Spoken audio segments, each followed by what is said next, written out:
والصلاة والسلام على سید المرسلین وعلى آلہ وصحبہ اجمعین ومن تبعہم بإحسان إلی یوم الدین۔ اعوذ باللہ من الشیطان الرجیم، بسم اللہ الرحمن الرحیم۔ تبت یدا ابی لہب وتب ما اغنی عنہ مالہ وما کسب سیصلی نارا ذات لہب وامرأتہ حمالۃ الحطب فی جیدہا حبل من مسد۔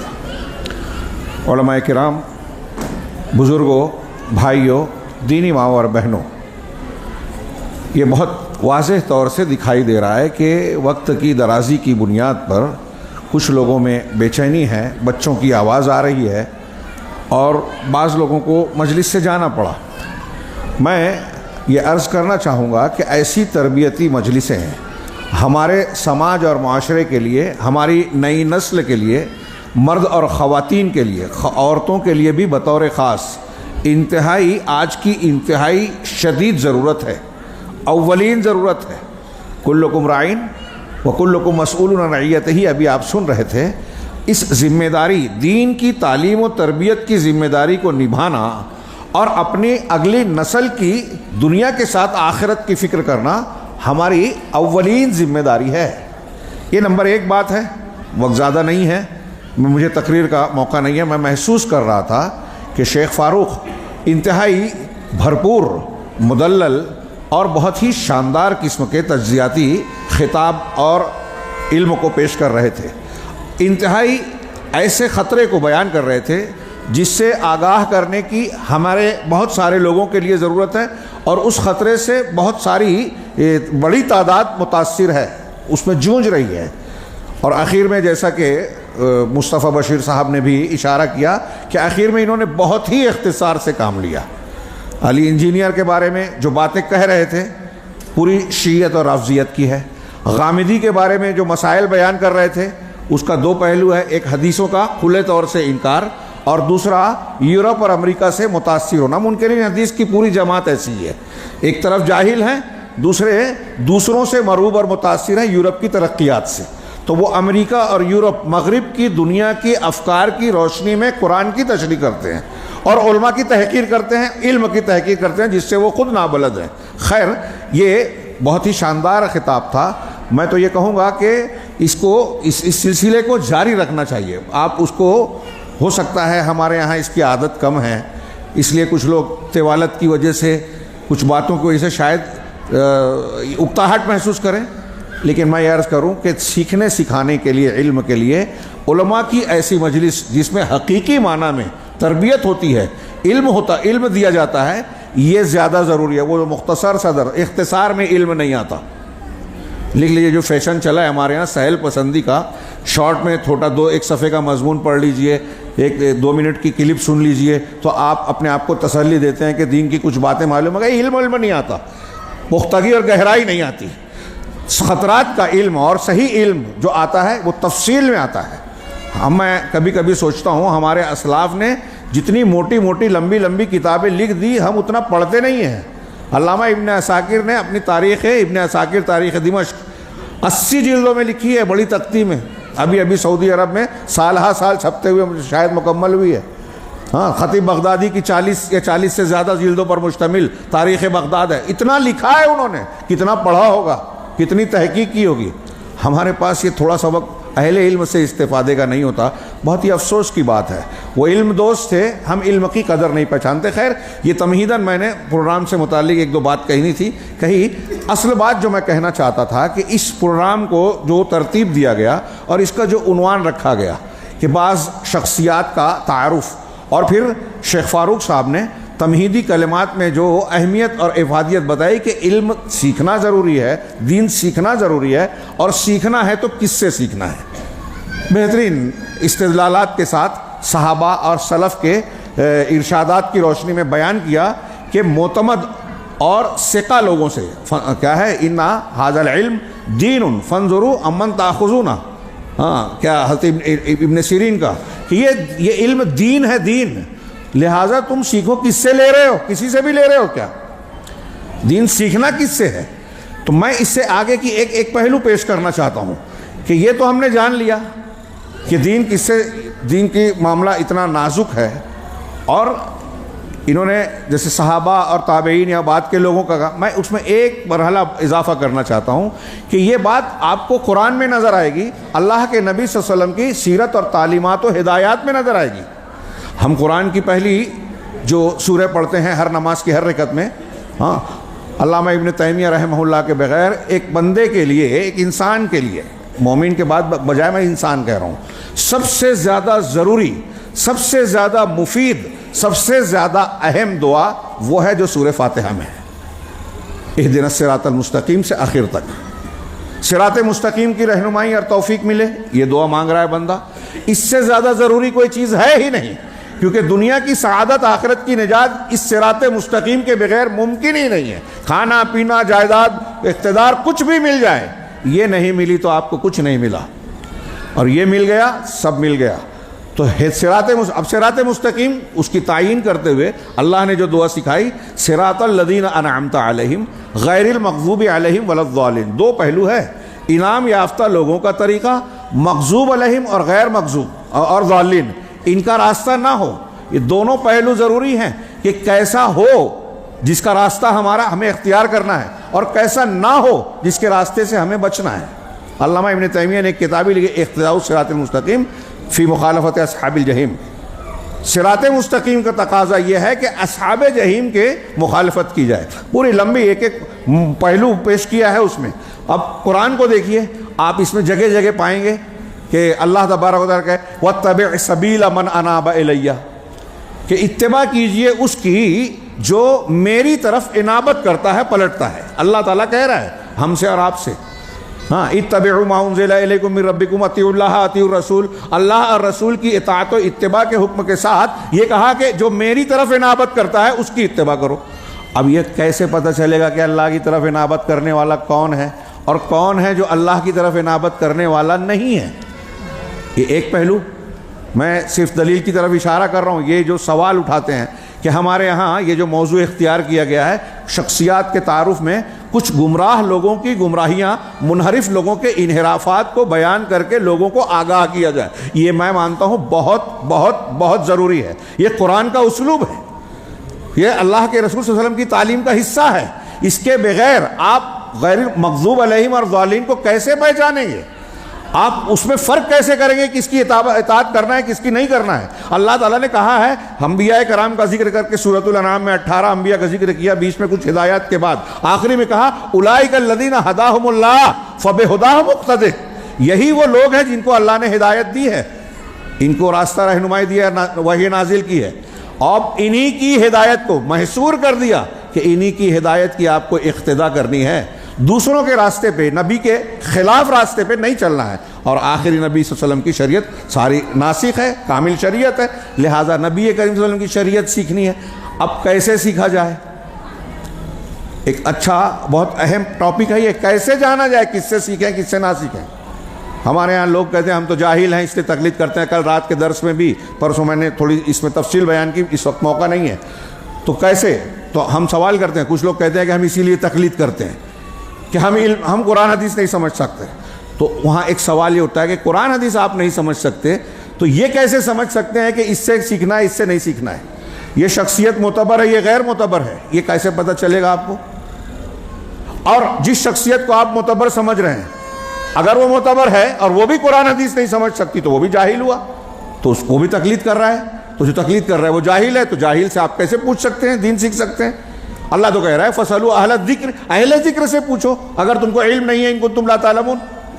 تو اب وہ اہل ذکر ہے ہی نہیں جب وہ کہتا ہے میرا مسلک یہ ہے، میرے امام یہ کہتے ہیں، قرآن حدیث سے جواب ہی نہیں دیتا، تو کیسے پتہ چلے گا کہ کون معتبر ہے کون معتبر نہیں ہے؟ تو اس طرح پتہ چلے گا کہ شریعت کے اصولوں کی روشنی میں جو معتبر علماء ہیں، علماء کی جماعت ہے، وہ یہ طے کرے گی، یہ بتاتی ہے کہ اس سے دین سیکھنا اس سے نہیں سیکھنا۔ ہم جیسے محدثین کی جو علم حدیث میں معتبر ہیں، دنیا نے لوہا مانا ان کے امامت اور امامت و جلالت کا، ان کے علم میں، فن میں، وہ کہتے ہیں کہ یہ حدیث ضعیف ہے، اس میں فلاں فلاں راوی جو ہے ضعیف ہے، اس نے فلاں سے ملاقات نہیں کی ہے، اس میں فلاں کے اندر اضطراب ہے، یہ ان کے فلاں اپنے استاد کے شاگردوں کی مخالفت کرتا ہے، اس کے ہاں شذوذ ہے۔ ضعف کی مختلف شکلیں اگر پائی جاتی ہے اور وہ فن ماہر فن بتا رہا ہے تو اس کا ہم اعتبار کرتے ہیں کہ وہ خبر دے رہا ہے، نمبر ایک.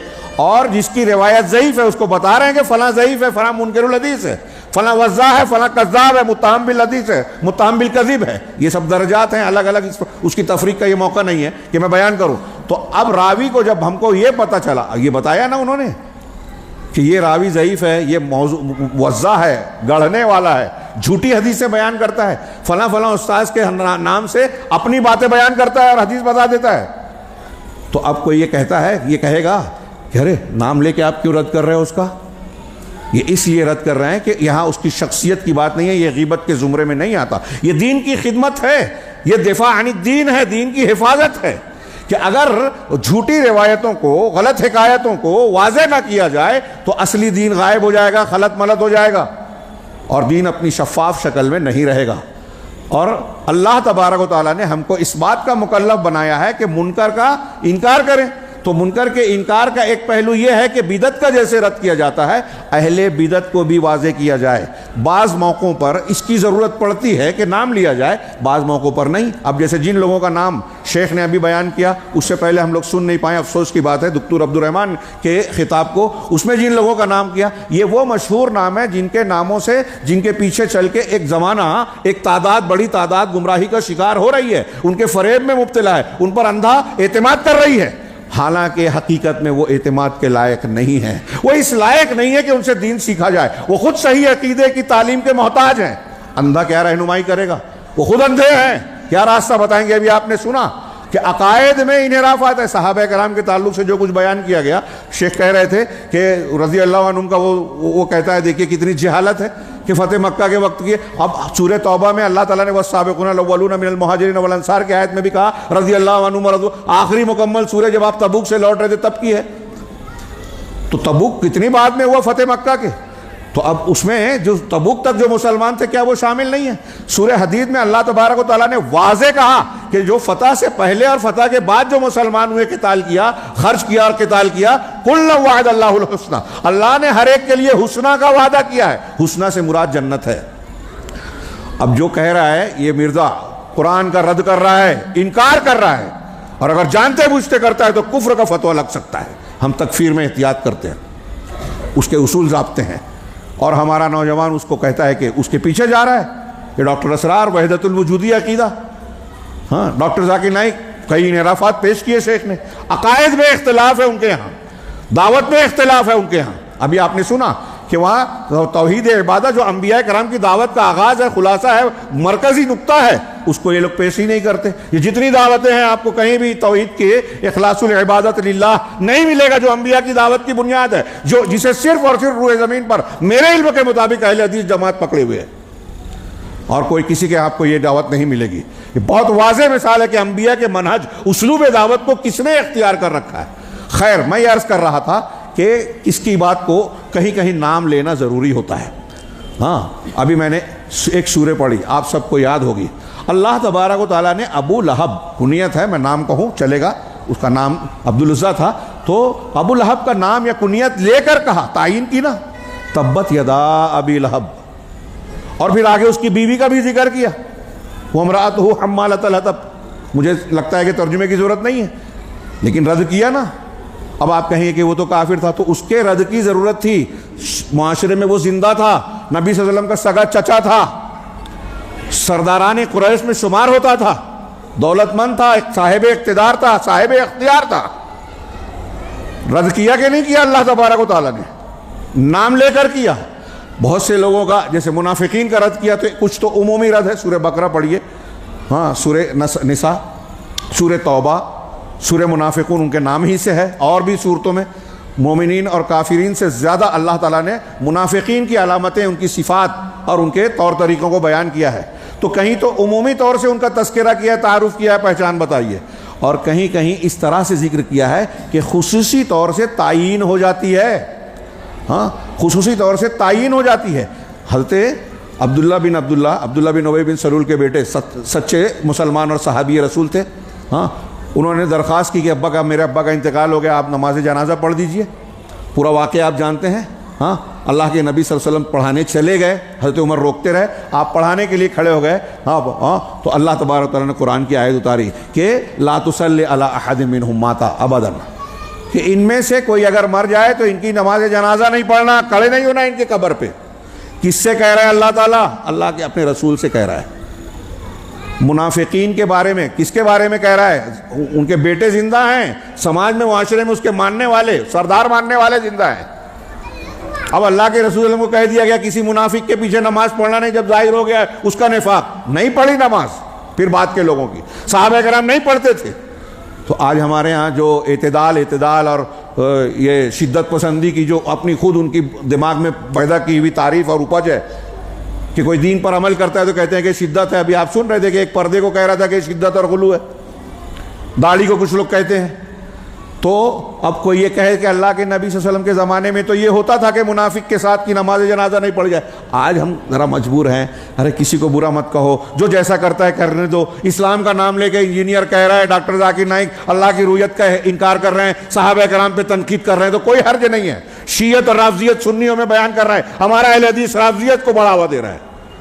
جب وہ کہہ رہا ہے کہ ابوبکر صدیق پر خلافت پہ دعویٰ کر کے بیعت کر کے لوگوں نے غلطی کی، وہ شیعت بک رہا ہے، رافضیت بک رہا ہے، قرآن حدیث کی مخالفت کر رہا ہے، اجماع امت کی مخالفت کر رہا ہے۔ ہم قرآن و حدیث کی مخالفت ہم برداشت کریں؟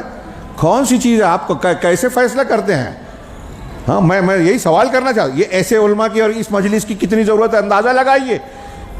میں کئی جگہ میں نے خطابات میں یہ بات کہی کہ میں تصور نہیں کر سکتا تھا کہ اہل حدیث گھرانوں میں، قرآن و حدیث کے ماننے والے اس گھرانے میں، جو 15-20 سال پہلے کا جو ہمارے گھروں میں ماحول تھا بچیوں کا اور بچوں کا، ہاں اس میں یہ تصور نہیں تھا کہ اس طرح ہم گمراہ لوگوں سے متاثر ہو کے پھسل جائیں گے، منحرف ہو جائیں گے۔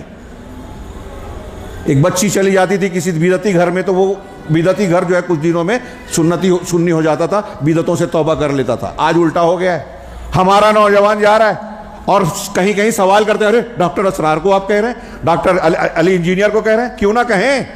کھلی گمراہی ہے، شرک ہے، وحدت الوجودی عقیدہ جو پیش کر رہا ہے۔ اور آج شیخ نے کچھ بہت ہی بنیادی قسم کی اصولی باتیں بتائی کہ ان کا ماخذ کیا ہے۔ عالم تو یہ ہے ہی نہیں، یہ اپنی تفسیر بیان کر رہے ہیں تو بنیاد کہاں سے لے رہے ہیں اور تنقید کس پہ کر رہے ہیں؟ اہل حق پر۔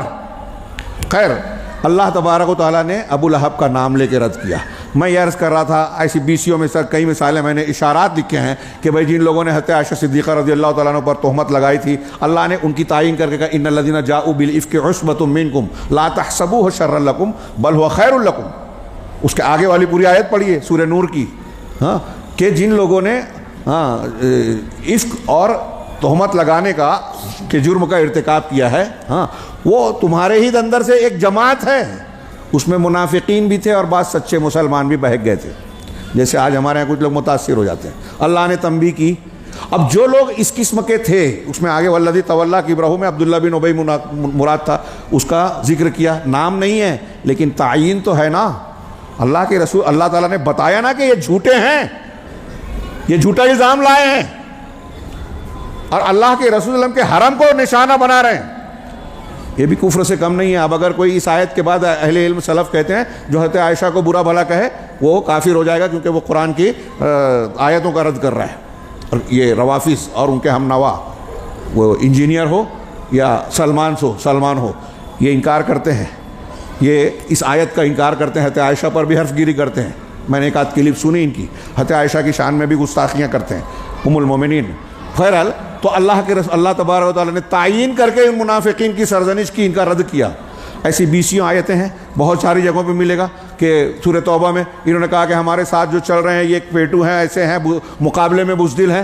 ہاں ایک صحابی نے کہا کہ تم منافق ہو، میں اللہ کے رسول کو جا کے خبر دے رہا ہوں۔ وہ بھاگا صفائی دینے کے لیے گیا، قرآن کی آیت نازل ہو گئی تھی اور پھر قرآن نے کہا وَلَئِن سَأَلْتَهُمْ لَيَقُولُنَّ إِنَّا كُنَّا نَخُوضُ وَنَلْعَبُ، اور اگر آپ پوچھیں گے کہ یہ باتیں تم نے کیوں کہی تو کہیں کہ ہم تو بس یہ ہنسی مذاق کر رہے تھے، کھیل کر رہے تھے راستہ پار کرنے کے لیے، ہم بولتے ہیں نا ٹائم پاس، تو بس ایسی بات کر رہے تھے۔ تو اللہ تبارک و تعالیٰ نے کہا قُلْ أَبِاللَّهِ وَآيَاتِهِ وَرَسُولِهِ كُنْتُمْ تَسْتَهْزِئُونَ، ان سے کہو کہ کیا اللہ کے ساتھ، اس کی آیتوں کے ساتھ اور اس کے رسول کے ساتھ تم مذاق اور ٹھٹا کرتے ہو؟ ہاں لا تعتذروا، عذر بہانے مت کرو، قد کفرتم بعد ایمانکم، تم نے ایمان لانے کے بعد کفر کیا۔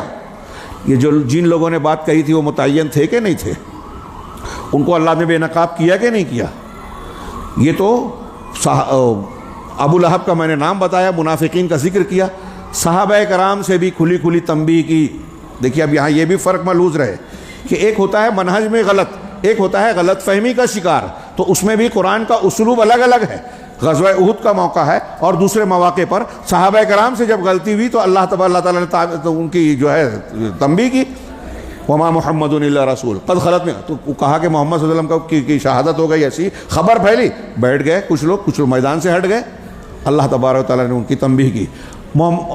صحابہ کرام کو جو نقصان غزوہ احد میں جو نقصان ہوا اس پر تنبیہات بیان کی۔ ہاں سورہ احزاب میں امہات المومنین کو تنبیہ کی، یا نساء النبی، اور اے نبی کی بیویوں تم دوسری عورتوں کی طرح نہیں ہو۔ ہاں انہوں نے کچھ مطالبات کیے تھے، اس پر سرزنش کی گئی۔ سورہ تحریم میں حضرت حفصہ اور حضرت عائشہ کی تنبیہ کی گئی۔ ہاں ان تتوبہ فقط صغت قلوبکم والی آیت آگے پیچھے پڑھیے کہ اگر تم توبہ کر لو تو یہ بہتر ہے، تمہارا دل مائل ہو گیا تھا۔ امہات المومنین کی اللہ کے نبی صلی اللہ علیہ وسلم نے بد دعا دے دی غزوہ احد کے بعد، کیف یفلح قوم شجوا نبیہم، کہ وہ قوم کیسے نہ فلاح پائے گی جنہوں نے اپنے نبی کو زخمی کر دیا، چہرہ خون آلود کر دیا۔ قرآن کی آیت آ گئی لیس لک من الامر شیء، آپ کا معاملے میں کوئی اختیار نہیں ہے، اور یتوب اللہ اور یعذبہم فانہم ظالمون، سورہ آل عمران کی آیتیں۔ نبی سے سید المرسلین سے خطاب کر کے ایک بات دعا کر دی کہ ان کی کیسے فلاح پائیں گے، جبکہ آگے اللہ کے رسول کو پتہ نہیں تھا، یہ علم غیب کی نفی کر رہا ہے اللہ کے رسول کی، یہ فلاح نہیں پا سکتے، گویا یہ معنی نکل رہا ہے، لیکن اللہ کے رسول اللہ تعالیٰ نے بتایا کہ نہیں، تو آپ کا معاملہ میں حق نہیں ہے۔ اس میں سے بہت سے لوگ مسلمان ہونے والے اور ہوئے، حضرت اکرمہ ہوئے، ابو سفیان ہوئے، اور کئی صحابہ ہوئے جو اس وقت مسلمانوں کے خلاف تھے۔ خالد بن ولید رضی اللہ تعالیٰ عنہ اس وقت کافر تھے، مسلمانوں کو نقصان پہنچایا غزوہ احد میں۔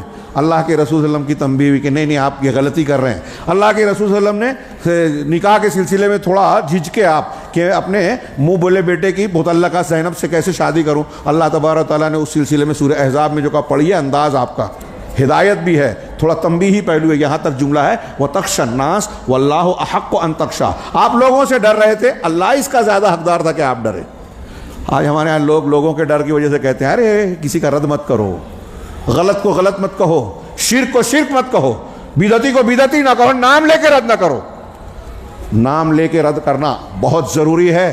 آج بتائیے کہ جو بدعتیوں کی گمراہ فکر کے حاملین کی اکثریت ہے وہ کس وجہ سے گمراہ ہے؟ کس وجہ سے گمراہ ہیں؟ وہ کسی شخصیت پر اعتبار کرتے کہ یہ بہت بڑا آدمی ہے، اس نے اتنی جلدوں میں تفسیر لکھی، ابھی شیخ کہہ رہے تھے اس کے اتنے فالوورز ہیں، اس کو اتنا مانتے ہیں، یہ ٹی وی پہ آتا ہے، یہ فلاں چینل چلاتے ہیں، یہ پیس چینل چلاتے ہیں، یہ ڈاکٹر اسرار اتنے لوگ مانتے ہیں، وہ علی انجینئر اس کے فالوورز اتنے ہیں، لائک کرنے والے اتنے ہیں۔ جن لوگوں نے ان کو لانچ کیا ہے یہود و نصارہ اور رافضی اسلام دشمن طاقتیں، تو وہ تو دکھائیں گی کہ بھائی ان کو بہت مقبولیت مل رہی ہے، یہ بھی ایک پہلو ہے۔ تو اس بنیاد پر اللہ کے نبی صلی اللہ علیہ وسلم نے بھی تنبیہ کی۔ یہ تو قرآن کا میں اسلوب بتا رہا تھا، وقت نہیں ہے، اشارہ کر دوں کہ خارجیوں کے بارے میں ذوالخویسرہ کی تعیین کر کے کہا کہ اس کی نسل سے ایسے ایسے لوگ پیدا ہوں گے جو دین سے اس طرح نکل جائیں گے جیسے تیر شکار کو چھید کے نکل جاتا ہے۔ ہاں نماز پڑھیں گے، روزہ رکھیں گے، قرات کریں گے۔ اللہ کے رسول نے صحابہ سے کہا کہ تم اپنی نماز کو، اپنے روزے کو، اپنی قرات کو ان کی نماز، روزے اور قرات کے سامنے حقیر اور کمتر سمجھو گے۔ صحابہ کی نماز سے کمتر ان کی نماز لگے گی؟ بتائیے کتنی نمازی ہوں گے۔ میں اکثر یہ روایت پیش کرتے ہوئے کہتا ہوں کہ آج کے زمانے میں ویسی نماز کوئی پڑھ لے ہوئے خارجی آ جائے تو ہمارا نوجوان اس کو لائک کرے گا، سبسکرائب کرے گا، اس کا فالوور بن جائے گا، علماء کی سنے گا نہیں، اس خارجی کے پیچھے چلے گا جس کو اللہ کے رسول کہہ رہے ہیں کہ وہ ایسا ہے، نماز بہت اچھی ہے لیکن مل جائے تو مار ڈالنا، نبی صلی اللہ علیہ وسلم کی حدیث میں قتل کر دینا، مجھے مل جائے تو آدھ کی طرح قتل کروں گا۔ یہ ظاہری اسباب یا کچھ کارنامے جو دکھائے جاتے ہیں۔ ابھی شیخ کہہ رہے تھے، مجھے بیچ میں تھوڑا سا ایک ہلکا سا اس خبر پہ تأمل ہے کہ شیعہ افریقہ میں بہت سارے لوگ نصرانیوں کو مسلمان کر رہے ہیں۔ ایسی ہے خبر؟ اگر ہے تو جھوٹی خبر ہے۔ ہاں مجھے پیسہ دے کے کچھ لوگوں کو دکھاوے میں کیا ہوگا، اور وہ نصرانی یا کیسے ہیں جیسے ہمارے ہاں جو مرتد ہوتے ہیں، نشے والے ہیں، شرابی جواری ہیں، دین جانتے نہیں ہیں، اس قسم کے لوگ کچھ ہوں گے تو ہوں گے۔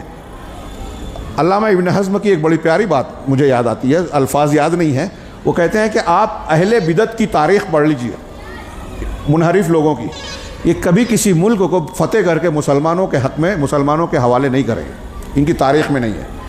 یہ دوسروں پر فتح حاصل نہیں کرتے، دوسروں پر دعوت کا کام ویسا نہیں کرتے جیسا یہ اہل حق کے خلاف سرگرم عمل رہتے ہیں۔ ان کے نزدیک، اور یہ رافضی جب یہ بیت المقدس کی بات کہہ رہے تھے نا شیخ کہ یہودی زیادہ حق، یہودیوں کا حق ہے، غامدی نے کہا، یہی بات رافضی کہتے ہیں۔ وہ کہتے ہیں کہ ابھی یہودیوں کے ہاتھ میں ہے بیت المقدس، مسجد اقصیٰ، یہ بہتر ہے اس سے جیسے کیا نام ہے جو خاندان سعود کے ہاتھ میں مکہ اور مدینہ کے انتظامات ہیں، ان سے بہتر ہے یہ کہتے ہیں۔ ان کے اقوال ہیں، آن ریکارڈ ہیں، اس قسم کے اور بھی جملے ہیں ان کے کہ ان سے آزاد کر کے مسلمانوں دوسروں کو دے دے، اس سے بہتر ہے ان کے ہاتھ میں رہے۔ جب فلسطین والوں کا قتل عام ہو رہا تھا، ابھی تازہ جو ہو رہا تھا، اس میں یہ لوگ اپنے دین کی دعوت دے رہے تھے ان مسلمانوں کے، ہماری بات کو قبول کر لیں، ہم تم کو تمہاری ضروریات فراہم کریں گے، گھر دیں گے۔ ہاں، اس طریقے سے وہ شیعہ بنا سکتے ہیں، سنیوں کو بناتے ہیں۔ تو یہ ساری سازشیں چلتی ہے، لیکن ان پر پردہ ڈالا جاتا ہے نعروں اور وعدوں کو۔ ان نعروں اور حقیقتوں کے دکھائی دینے والے چیزوں کے پیچھے جو حقیقتیں ہیں وہ علماء دیکھتے ہیں، وہ لوگ سمجھ پاتے ہیں جن کی نظر منہج پر، کسی قوم، کسی فرقے اور کسی شخصیت کے اصل عقیدے پر ہوتی ہے۔ غلط عقیدے والا صحیح مسلمان نہیں ہو سکتا، مسلمانوں کا خیر خواہ نہیں ہو سکتا۔ کچھ بھلائیاں تو ایک بڑے سے بڑے کافر میں بھی آپ کو نظر آئے گی، کچھ بھلائیاں جس کی وجہ سے لوگ فالو۔ علامہ ابن تیمیہ کا قول ہمیشہ یاد رکھیے، وہ کہتے ہیں کہ اہل بدعت کی بدعت اس وقت تک رائج نہیں ہو سکتی، فروغ نہیں پا سکتی جب تک کہ اس کو سنت کا سہارا بھی نہ ملے۔ جب سنت بھی کچھ دکھے گی، کچھ اچھائیاں دکھے گی، تب وہ اپنے زہر کو اس کے بیچ میں رکھ کے شوگر کوٹیڈ کر کے آگے بڑھاتا ہے۔ ورنہ اگر کوئی قوم، علامہ ابن تیمیہ کی بات اپنے الفاظ میں کہہ رہا ہوں، اگر کوئی قوم ایسی ہو جائے، کوئی جماعت جس کے پاس صرف بدعت ہی ہو، گمراہیاں ہی گمراہیاں ہوں، تو اس کو فروغ نہیں ملے گا، پنپے گی نہیں۔ آپ دنیا کے کسی بھی مذہب کو دیکھ لو، کتنا بڑا باطل مذہب ہو، کچھ نہ کچھ خوبی نظر آئے گی، اسی سے لوگ دھوکہ کھاتے ہیں، شیطان دیکھتے ہیں۔ دیکھو ابھی ہندو کہتے ہیں مسلمانوں میں گندگی ہے، ہمارے یہاں بہت صاف صفائی ہے۔ پہلی بات تو اس کا تجزیہ کرنے کے لائق ہے، اگر ایسا صحیح تو ابھی شیخ کہہ رہے تھے کہ اصل بنیادی باتیں کیا ہے؟ اصل و خوبی اور بنیادی بات، جو بنیادی چیز ہے وہ عقیدہ ہے، منہج ہے، تو اس پر نظر رکھی جائے۔ بہرحال میں یہ عرض کر رہا تھا کہ قرآن نے اس طریقے سے ابو لہب کا رد کیا، منافقین کا رد کیا، اور غلط ہونے پر صحابہ کی بھی تنبیہ کی، امہات المومنین کی نبی کریم صلی اللہ علیہ وسلم سے بھی خطاب کر کے کہا، یا ایھا النبی لما تحرم ما احل اللہ، اے نبی جو اللہ نے حلال کیا آپ اسے حرام کیسے؟ واقعہ آپ جانتے ہیں بخاری وغیرہ میں، شہد کا شربت پیتے تھے بعض، یہ حضرت حفصہ اور حضرت عائشہ رضی اللہ تعالیٰ عنہما، ان لوگوں نے کہہ دیا کہ آپ کے منہ سے بو آتی ہے، تو آپ نے قسم کھا لی کہ اب نہیں پیوں گا، اللہ تعالیٰ نے قرآن اتار دیا۔ لونڈی کے بارے میں بھی واقعہ بیان کیا جاتا ہے، دونوں صحیح ہے، دونوں ہو سکتا ہے۔ تو بہرحال اللہ تبارک و تعالیٰ نے کہا کہ آپ حلال نہیں کر سکتے جو اللہ، نبی کے لیے ہم یہ بیان کرتے ہیں غیر مسلموں کے سامنے کہ اللہ کی شریعت کو نبی بھی تبدیل نہیں کر سکتا۔ اب یہ ڈاکٹر اسرار، مولانا مودودی اور علی انجینئر، ہمارے نوجوان اس کو قبول کر رہے ہیں کہ یہ بدل دے میں، اللہ کہہ رہا ہے کہ اللہ سارے صحابہ سے راضی ہے، سارے صحابہ کے لیے اس نے، اور یہ کہتا ہے کہ سب جنت میں نہیں جائیں گے، تو مانیں گے آپ؟ اللہ کہہ رہا ہے خالق و مخلوق الگ ہیں، ہم مخلوق اس کے بندے ہیں۔ ڈاکٹر اسرار مولانا مودودی جو پیش کر رہے ہیں وحدت الوجودی فلسفہ کہ سب ایک ہی ہے، خالق مخلوق میں کوئی فرق نہیں ہے، اللہ بلند ہے، قرآن حدیث کی 1000 سے زیادہ دلیلیں ہیں۔ مودی صاحب کہہ رہے ہیں عرش سے مراد سلطنت ہے۔ ایک جگہ متمکن ہے، بات سمجھ میں نہیں آتی، ابھی آپ نے سنا کہ وہ کہتے ہیں عرش کوئی الگ سے تخت و معنی سمجھ میں نہیں آتا، کیوں؟ آپ کو سمجھنے کی ضرورت ہی کیا ہے؟ قرآن حدیث نے بیان کیا کہ عرش کا پایا بھی ہے، سایہ بھی ہے، اس کے پیر بھی ہیں، قیامت کے دن حضرت موسیٰ پائے پکڑے ہوں گے، سایہ بھی ہے، اس کے سائے میں ایسے کچھ مخصوص لوگ ہوں گے جن کو اللہ تعالیٰ خصوصی نیکیوں کی وجہ سے وہ سایہ دے گا جب کوئی سایہ نہیں ہوگا۔ تو عرش ہے، عرش کا پایا بھی ہے، سایہ بھی ہے، اور اس کی صفات جو بیان کی گئی ہے، ہمیں ایمان رکھنا ہے، کیفیت ہم نہیں جانتے، یہی اہل سنت کا موقف ہے، اور یہ سارے لوگ اس سے ہٹے ہوئے ہیں۔ ابھی ڈاکٹر ذاکر نائک نے پاکستان میں کہا کہ رویت کے سلسلے میں جو ہے نیا موقف پیش کیا۔ میں نے تقریر میں کہا کہ اہل سنت تو اہل سنت، اہل بدعت کا بھی وہ موقف نہیں ہے جو ڈاکٹر ذاکر نائک نے بیان کیا۔ جاہل جب بولتا ہے تو یہی کرتا ہے۔ یورپ میں، امریکہ میں ان سے پوچھا گیا کہ مرتد کی سزا اسلام میں موت ہے، کہا نہیں ایسا کوئی قانون نہیں ہے، جانتے نہیں ہیں، نہیں معلوم تھا تو کہنا چاہیے نہیں معلوم ہے، کہ توجیہ نہیں کر سکتے تو کہا علماء سے پوچھ کے جواب دوں گا، کہہ دیا کہ ہے ہی نہیں۔ ایسی بہت ساری چیزیں ہیں۔ تو میں یہ عرض کر رہا تھا کہ کہ یہ طریقہ کار بھی ہمیں قرآن و حدیث سے ملتا ہے کہ اہل علم جو اہل دیانت ہیں، اہل علم کی یہ ذمہ داری ہے کہ لوگوں کی خیر خواہی کریں، امر بالمعروف اور نہی عن المنکر کا فریضہ انجام دے۔ اس میں یہ شامل ہے کہ جس طرح بدعت کو بدعت کہنا ہے، شرک کو شرک کرنا ہے، اسی طرح بدعتی کو، اور اگر کوئی بدعتی ایسا ہے جو اپنی بدعت کو لوگوں میں اپنے نام کی وجہ سے پھیلا رہا ہے، لوگ اس سے متاثر ہو رہے ہیں، تو لوگوں کو بتایا جائے کہ یہ بدعتی ہے، یہ منحرف ہے، اس کے منہج میں، اس کے عقیدے میں کھوٹ ہے، غلط ہے۔ اگر آپ اسے اختیار کریں گے تو آپ صراط مستقیم سے ہٹ جائیں گے۔ یہ ہمارے اسلاف نے کسی زمانے میں چھوڑا نہیں ہے۔ آج کچھ لوگوں کو اس پہ شرم آتی ہے یا اس عمل کو انجام دینے والوں پر تنقید کرتے ہیں، مذاق اڑاتے ہیں، مخالفت کرتے ہیں، لیکن یہ امت کے لیے اتنا ہی ضروری ہے جیسے آپ کو فضائل اور مسائل بتانا ضروری ہے، اس سے زیادہ کہیں کہیں یہ ضروری ہے۔ آپ نے بہت سارا دین کا معاملہ سکھا دیا کسی بچے کو، کسی کلاس کو، لیکن اگر اس نے ایک شرکیہ بات، ایک مسلمہ عقیدے کے خلاف، منہج کے خلاف بات سیکھ کر اسے اختیار کر لیا اور اپنے معاملے کو اسی پہ بڑھا دیا، تو اس کی ساری نیکیاں برباد ہو سکتی ہیں۔ لہٰذا کبھی کبھی میں ایسا مانتا ہوں یہ زیادہ ضروری ہے کہ یہ بتایا جائے کہ کن شخصیات سے، کن لوگوں سے بچنا ہے۔ عام آدمی کو اگر کسی بارے میں، جیسے فون آتا ہے، اس کے بارے میں آپ کیا کہتے ہیں، اس کے بارے میں کیا کہتے ہیں، علماء کے پاس آتا ہے۔ جب آپ کو یہ پتہ ہے کہ علماء کی ایک بڑی جماعت جو معتبر ہیں فلاں شخصیت کو متنازع کہہ رہی ہیں کہ وہ ٹھیک نہیں ہے، اب اگر اس کو کچھ لوگ مان بھی رہے ہیں، کچھ خوبیاں بیان بھی کر رہے ہیں، چھوڑ دیجئے نا، چھوڑ دیجئے نا، آپ اسی کو پکڑیے جس پر 100% اعتماد ہے، جس کو سب کہہ رہے کہ یہ ٹھیک ٹھاک ہے۔ ابھی آپ کئی مثالیں سن چکے ہیں کہ اپنی گاڑی آپ اس کو نہیں دیتے جس کے بارے میں یہ نہ معلوم ہو کہ وہ ٹھیک ٹھاک ڈرائیونگ نہیں کرتا۔ آپ کسی اندھے کو پیچھے نہیں چلیں گے اپنی رہنمائی کرتے ہوئے۔ جب آپ کو خبر لگ جائے کہ یہاں خطرہ ہے، ان کے یہاں انحراف ہے، اور یہ بات علماء کہہ رہے ہیں، وہ علماء جو سرٹیفائیڈ علماء ہیں، تو کیوں ان کے پیچھے پڑے ہوئے ہیں؟ کیوں ان کی تقریروں کلپس کو فارورڈ کرتے ہیں؟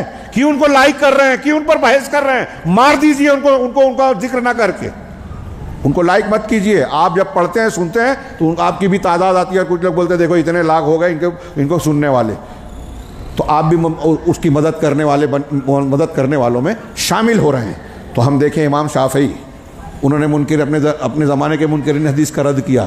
امام بخاری کی صحیح بخاری پڑھیے، کتاب الرد علی الجہمیہ جو کتاب التوحید کے نام سے ہے آخری، اس میں مختلف منحرفین کا، بدعتیوں کا رد ہے۔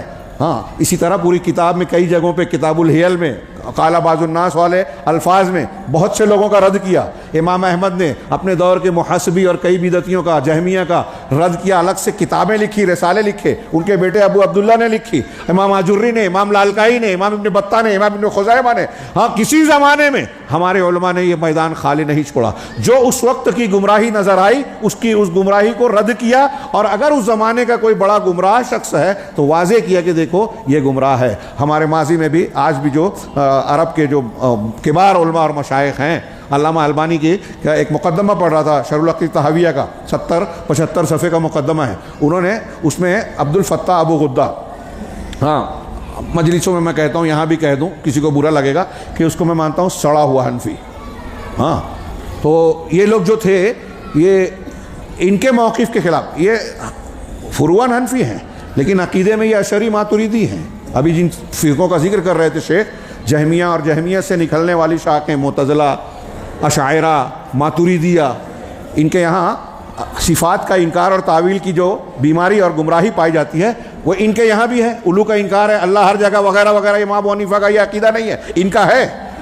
تو انہوں نے، علامہ البانی نے جو ان سے نقد و تنقید کی عبد الفتاح ابو غدہ نے، اس کا جواب دیتے دیتے آدھا مضمون جو لکھ دیا انہوں نے 70 صفحے میں، تقریباً آدھا میں اپنے اندازے سے کہہ رہا ہوں، اس تک وہاں تک نام نہیں لیا۔ پھر اس کے بعد انہوں نے کہا کہ اب تک میں نے نام نہیں لیا تھا، لیکن اللہ نے میرے دل میں یہ بات ڈالی، اور مجھے یہ اطمینان ہوا کہ ایسے لوگوں کا، جن کی باتیں اور جن کی شخصیت اس طرح سے فریب دیتی ہیں، ان کے نام کو، میں اپنے الفاظ میں کہہ رہا ہوں، ان کے نام کو واضح کرنا چاہیے۔ تو دیکھو، میں اب اس کا نام لے رہا ہوں، وہ شخص عبد الفتاح ابو غدہ ہے۔ بعض عرب علماء سے پوچھا گیا کہ نام لینا ضروری ہے، تو کہا اگر کسی شخصیت کو اتنا اعتماد حاصل ہو کہ وہ شہرت کے ساتھ اعتماد کی شکل میں اس کے نام سے لوگ گمراہ ہو رہے ہیں، تو واجب ہے عالم دین پر کہ اس کا نام لے کر رد کرے۔ یہ دین کے فرائض میں سے ہے، ہاں اللہ تبارک و تعالیٰ نے ابو لہب کا رد کر کے ہمیں ایک ثبوت دیا، منافقین کا رد کیا، اور پھر نبی کریم صلی اللہ علیہ وسلم نے خارجیوں کا رد کیا، صحابہ کرام نے بدعت اور اہل بدعت کا رد کیا، بلکہ حدود قائم کی، ان کے ساتھ ان کا بائیکاٹ کیا، ان کو سماج چلا کہ حضرت عمر نے صبیح کیا نام تھا اس کا، اس کو لوگوں کو ملنا جلنے سے منع کر دیا تھا جب تک اس نے سچی توبہ نہیں کر لی۔ یہ چند باتیں میں نے عرض کی، اور تھوڑی میں بھی چاہ رہا تھا کہ اتنا بہترین خطاب اور پرمغز باتیں ہوئی ہے تو اس کے بعد میرے خطاب کی کوئی ضرورت نہیں تھی، بس اب صدارت بنائے گئے، صدر کو بعض مرتبہ صرف سننا ہی چاہیے، لیکن آپ لوگوں نے حکم دیا تو باتیں کی اور شاید کچھ پھیل بھی گئی۔ اللہ رب العالمین سے دعا ہے کہ وہ ہمیں اس پروگرام میں اکٹھا ہونے کو قبول فرمائیں، اور اس میں جو باتیں عرض کی گئی ہیں اس میں ہر اعتبار سے رب العالمین ہمیں خیر عطا فرمائیں کہ اس میں جو باتیں پیش کی گئی ہیں اس سے استفادے کی توفیق ملے، اور ہمارے اندر میں یہ بھی چاہوں گا، دعا کروں گا کہ ہمارے اندر سیکھنے سکھانے، علم اور علماء سے شوق پیدا ہو جائے، اس سے ترقی ملے گی۔ ایسے اور بھی پروگراموں کا میں اگر جماعت یا ذمہ داران یا مسجد کے ذمہ داران اس میں دیر کریں تو لوگوں کی طرف سے مطالبہ ہونا چاہیے، خواتین کی طرف سے مطالبہ ہونا چاہیے کہ یہ پروگرام رکھیے، ان علماء کو، ایسے علماء کو بلائیے جن سے ہم کو علمی اعتبار سے پختگی، گہرائی معلوم ہوتی ہے، اور وقت کے فتنوں کو جاننے کا موقع ملے تاکہ ہمارے ارد گرد میں جو گمراہ کن انحرافات پائے جاتے ہیں اس سے ہم اپنے آپ کو اور اپنے بچوں کو بچا سکیں۔ یہ ہمارے کھانے پینے کی، جملہ یاد رکھیے گا، کھانے پینے کی جو ضرورت ہے، بازار سے آپ سبزی ترکاری، گیہوں چاول، دال اناج مسالے لاتے ہیں نا، اس سے زیادہ ضروری ہے، اس سے زیادہ ضروری ہے۔ وہ نہیں آئے گا، چل جائے گا، بھوک سے آپ مر جائیں گے، مرنا ہی ہے، لیکن اگر بغیر ہدایت کے فتنوں کے ساتھ، شرکیہ، کفریہ قسم کی گمراہیوں کے ساتھ اگر بندہ مر گیا تو کبھی جہنم کے عذاب سے نجات نہیں ملے گی۔ اللہ تبارک تعالی ہم سب کو جہنم سے آزادی عطا فرمائے۔